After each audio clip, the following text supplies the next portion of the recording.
I'm Isis Romero, and this is the news in San Antonio. A woman on a late night walk through a trail ended up waking up hours later naked and injured. San Antonio police are now investigating this as a case of sexual assault. Zach Briggs has the story. Behind Robert James's home is the trail that turned into a crime scene. My girlfriend calls me and says that there's about 10 cop cars out here. They're going to cordon off the area. They're putting yellow tape and stuff. And behind the yellow tape is where police were investigating a sexual assault. Detectives on site hours later digging for clues. Authorities tell us Monday night a 31-year-old woman was returning to her apartment from a nearby convenience store. She took the Tobin Park trailhead.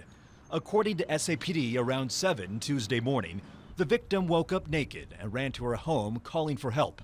Talking to police, she doesn't remember what happened. The victim suffered several head injuries. It's really scary because it's dark back there at nighttime, so you really can't see anything. Dan Coomer runs this path a few times a week. I have had some thoughts, it might be a little bit more dangerous. It's kind of secluded. But he feels safe for the most part. Coomer supports the idea of the city installing lights along the trail. As for James, he's done what he can for the safety of his loved ones. Especially as it starts getting dark. Even in the day, sometimes when it's cloudy, it's pretty dark back there. So I absolutely agree. I think lights would be great. Like my son comes home on that pathway at night, so I leave the bright light on so that he can see when he comes in. More rain in the forecast has San Antonio firefighters warning about flash flood dangers at low water crossings. Earl Stoudemire explains.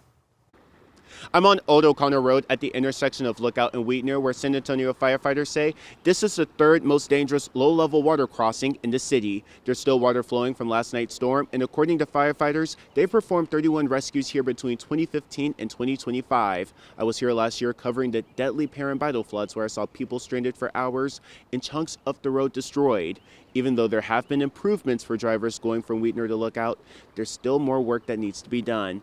This is how the intersection looked a year ago, and firefighters say San Antonio is one of the most flood-prone areas in the nation. The San Antonio Fire Department says our city works like a catch basin, so when we get a downpour, it takes a long time for the water to go anywhere. Fire officials say it only takes 6 inches of moving water to knock an adult off their feet. 12 to 18 inches of moving water can move cars, SUVs, and 18-wheelers.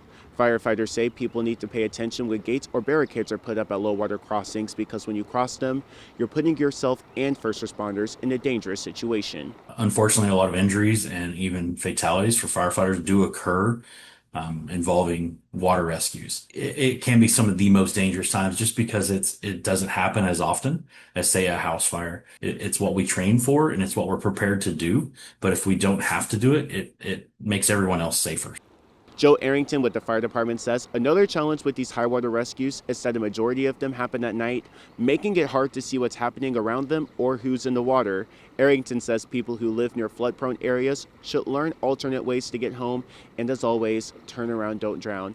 For the full list of dangerous low-level water crossings in San Antonio, head to our website, kens5.com. On the northeast side, Earl Stoudemire, KENS 5. Watching the Spurs in the playoffs is thrilling for your average fan, but for those betting on the games, the thrill can include more than fun and fireworks. As KENS 5's Jeremy Baker reports, if you don't do it responsibly, your bets could break the bank. The National Council on Problem Gambling says if you do plan to bet on the Spurs or any sporting event, to make sure you treat gambling as a recreational activity, not a legitimate way to make money. With these sports books, you're not going to get rich off of it realistically. It's not a career. It's not a replacement for investment. It is a form of entertainment, disposable income entertainment, and that's exactly how it should be treated. Experts say you may have a gambling problem if you are gambling on credit cards, if you're borrowing money from others to fund your bets, or if gambling interferes with your job, relationships, or personal responsibilities. If you are new to sports betting, make sure you know how the platform you are using works, as well as how the different types of bets work, like the money line, the spread, or the over-under. Ooh, if the Spurs win tonight, you could triple your money with this bet, but make sure you know why. If you placed a $100 bet on the Spurs at plus 210, and they win, you would get $210 back, plus your original bet. Some strategies for safe betting: stick to a strict budget, making sure you only gamble on what you can afford to lose. Never chase losses, betting bigger each time to recoup what you may have already lost. Stick to a standard bet size, such as a set dollar amount per bet or a percentage of your bankroll, and bet with your head, not your heart, to avoid betting emotionally. Also, make sure you do your research to make sure the bet you are placing is the one with the best odds of winning. The more information you have, but not only just knowledge about sports, more importantly, knowledge about the odds you're really facing, what you're looking at, and the probability with it. For more tips on gambling on sports responsibly, we have links with this story on KENS5.com. In the studio, Jeremy Baker, KENS 5. Or for some Spurs fans, the game is not just a game, it's a full-blown event. That includes a local woman who has turned her home into a silver and black shrine. Vinny Vanzetta has her story. I'm an addict. We are super fans. I love the Spurs.